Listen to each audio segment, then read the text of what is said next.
నేను దీవించబడాలి. ఎప్పుడు అదే జీవితం నాకు వద్దు, మనకు వద్దండి. ఎప్పుడు అదే జీవితం మనకు వద్దు. మనం డెవలప్ అవ్వాలి, ముందుకు వెళ్ళాలి.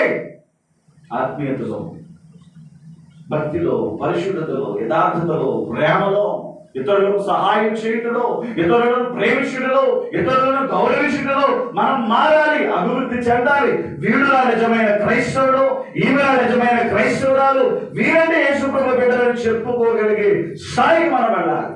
అది నిజమైన భక్తి. దేవునికి స్తోత్రం కలుగునుగాక. యేసుప్రభు చెప్పాడు శాస్త్రమైన మాట. పేతురు బంధకాలలో నుంచి విడుదల పొందుకున్నాడు. ఆయన పనిని మానేశాడు, ఆయన వృత్తిని విడిచిపెట్టేశాడు. ఎక్కడ వచ్చాడు? ఏ శరీరంలోకి వచ్చాడండి. ఎలా మారిందండి పేతురు జీవితం? దేవునికి స్తోత్రం కలుగునుగాక. దేవుడు ప్రేరేపిస్తున్నాడు, దేవుడే మనతో మాట్లాడుతున్నాడు. ఒకప్పటి వరకు కంపు కొట్టిన పేతురు జీవితం ఇప్పుడు ఏమైపోయిందో తెలుసా? సువాసనతో నింపబడింది. దేవునికి స్తోత్రం కలుగునుగాక.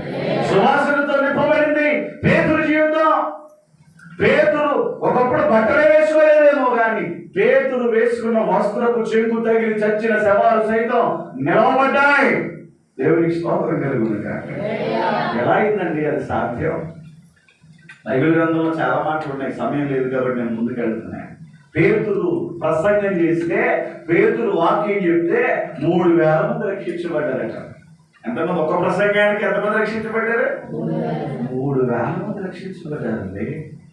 అసలు మాట్లాడడమే రానివాడు, అసలు మాట్లాడడమే రానిటువంటి వ్యక్తి మాట్లాడడం మొదలు పెడితే దేవుని ఆత్మ చేత అభిషేకించబడి దేవుని పక్షముగా నిలబడి ఎప్పుడైతే పేతురు మాట్లాడాడో 3,000 రక్షించబడ్డారండి ఒక్క ప్రసంగానికి. అలాంటి ప్రసంగాలు ఆ పేతురు గారి జీవితంలో కొన్ని లక్షల వేలు చేసి ఉంటాడు.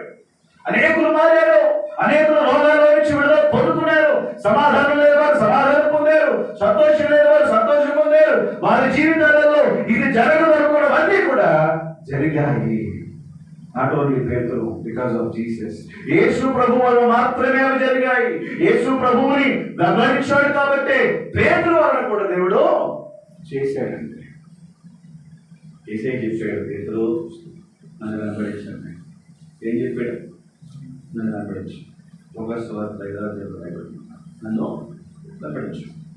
పేతురు ఏమన్నాడు? ఇదైతే బాబు, నేను వాటికి వెళ్తే